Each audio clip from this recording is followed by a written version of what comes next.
Ne Instagramga qarab bitta narsani tushunyapmanda, biz kundan kunga tupoylashib ketyapmiz ekan. Bo'ldi, eng tupoy mana shu dinoga tushib oldik degan kunda ertasiga undan ham tupoyrog'i chiqyapti.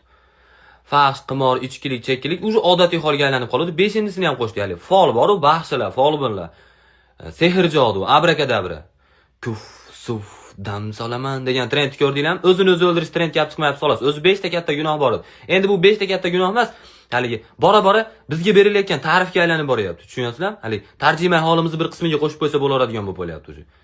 Qanaqa odam o'zi vobsheta folga ishonadi? Qanaqa odam? Sizlar Harry Potterda fantastik kino emas, bu hujjatli film deb o'ylaysizlarmi? Qanday ishonish mumkin? Mana shunaqa folbinga ishonadigan odamlar bor ekan. Telefonda mashinalarda klient yo'qolib qolmaydi. Chunki ikkalasi ham aldanuvchi odam bir xil darajada tupoy bo'lish kerak. Biz haqiqiy hayotda yashayapmiz. Alo, bu ertalab turib olib, geta emas, ertalab turib olib, cheat yozib olib, kod yozib olib, kimnidir o'qitib olib, zo'r yashab ketgani. G'irrom o'yin. Ban olamiz, ban.